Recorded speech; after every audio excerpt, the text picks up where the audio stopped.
どうもこんにちは。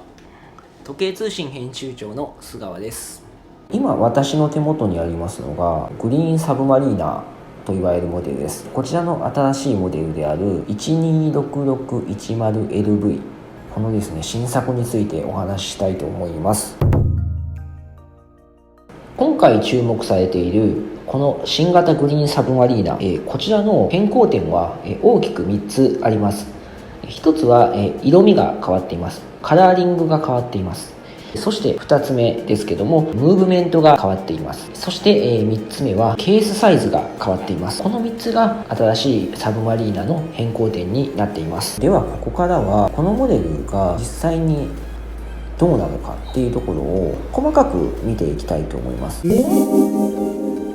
まず皆さんがおそらく気になっているのは色味はどうなんだっていうところだと思います。今回文字盤が黒文字盤、黒色になりましたと。一つ前のモデルは緑色でしたと。さらにもう一つ前、2003年登場の最初のグリーンサブマリーナは黒文字盤でしたので、グリーンサブマリーナの歴史的な流れとしては文字盤色が最初は黒、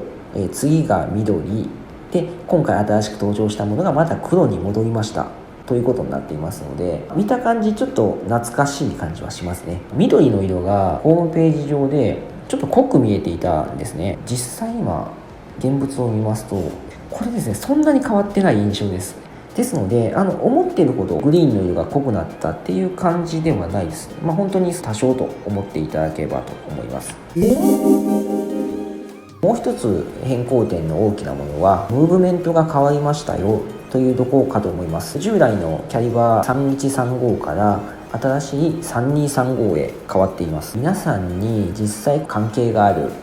スペックの変更というとゼンマイの持ちが良くなったというところかと思います。従来は48時間ほどでしたので、約2日間ゼンマイが持ちますよっていうものから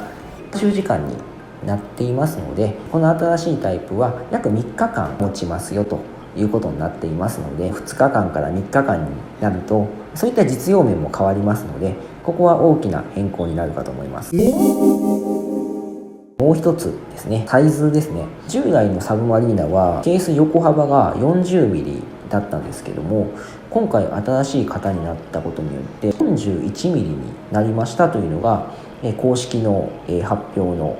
サイズになっています。ただですね、サブマリーナ1ミリ大きくなったら結構大きくなってしまうんではないかという心配が皆さんおありになるかと思いますが、実際現物を見るとそこまで大きくなったようには見えません。でこれちょっと私実寸を測りましたのでその原因が分かっています。実は、ベゼルの幅でちょっと例えば測った場合に、一つ前の方ですねの場合は、ベゼルの幅がですね約 40.2mm だったんですけども、今回の新しいサブマリーナ実際測りますと実は40.5 だったんですね。ですので公式スペックは 1mm 大きくなりましたということなんですけども、見た目に影響がありそうなベゼル幅で見た場合には気持ち大きくなったというところが実際のところだと思います。形が少し変わったっていうお話があったので、そこも合わせてお話をしますと、確かにラグ部分はかなりシャープになっていまして、かなり細く絞ってきたような感じがします。あとリューズガード、リューズの両脇にある、突起のお話なんですけど、これも少し以前のものよりシャープにしたと言われていますけども、多少なったかなっていう程度の感じです。ラグがかなりシャープになったという印象が一番大きくて、リューズガードはそこまで大きくは感じないというのが実際のところです。はい、ここまでお話しした内容で、多くの皆さんにとっては新作のサブマリーナ、これの変更点というのが理解できるかと思います。ただ中には、もっとマニアックに知りたいよっていう方もいらっしゃることかと思いますので、ちょっとここからはそういったちょっとマニアックに、ドレックスを見られている方向けに、もっと細かい変更点を一応お伝えしておきます。このの新しいサブマリーナでまず私が、細部のところで感心した点は針が長くなったことです。実は分針と秒針がどう見ても長くなったように見えまして、特になんですけども、秒針はですね、今までは秒針の先端が一番文字盤の外周にあるメモリー部分まで届いていなかったんですけども、今回の新しいサブマリーナは秒針の先が文字盤外周のメモリまで届くようになりました。ですので、しっかり、今何秒ということを見たいときに確実に見れるようになりましたので、そうですね、従来からよく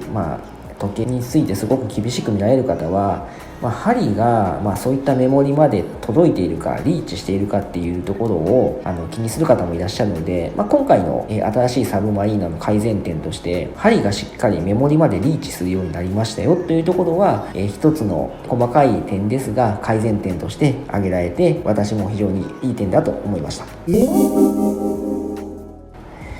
あとはですね、針のところで言いますと、夜光塗料の面積も少し変わっています。一番わかりやすいところで言いますと、地震の根元の夜光塗料がかなり面積が以前よりも増えていまして、そういった意味でも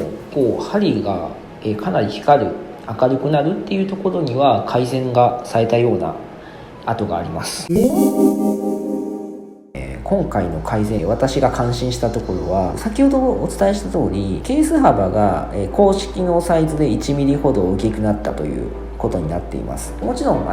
実際は1mm ほどまでも大きくなってないとは思うんですけども、それでもやはり少し幅が大きくなったっていうのは間違いないところで、ただしそれに合わせまして厚みが薄くなったっていうことが確認できました。若干ですけども、この時計自体の厚みが薄くなっていまして、でそれでどこを薄くしたのかなって私もちょっとサイズを測ってみたんですけども、実際のところはそうですね、裏蓋の厚みが非常に薄くなったような状況でした。ですので、今回ムーブメントも変更していますし、ケース自体も変えているっていうところもあるかと思いますので、そういったところで厚みを抑えて薄くしたということだと思います。そのため、横幅は広がったけども厚みは薄くなったということで、大きくなって装着性が落ちるっていうところが通常懸念されるところなんですけども、厚みを抑えることによって装着性を悪くしないというところがバランスを捉えているのかなと思いますので、そのあたりはしっかり考えられているのかなと思います。ちなみにサイズの話で言うと、今回ケース幅が大きくなったことによってラグ幅も大きくなっています。従来だと 20mm だったラグ幅が今回 21mm まで大きくなってますので、そのため以前のブレスレットをつけようと思っても間違いなくつかないと思います。そして実際このラグ幅が 1mm 大きくなったことによりまして、コマ幅ですとかこのクラスプの幅も測ってみますと、やはりそれに比例して約 1mm ほど幅が大きくなってますので、ブレスレット全体として約 1mm ぐらい幅を広げましたという変更点が見られました。あとは非常に細かいところですけども、裏蓋側から見た時にフラッシュフィットと言われるブレスレットの付け根部分ですね、ケースとの付け根部分があるんですけども、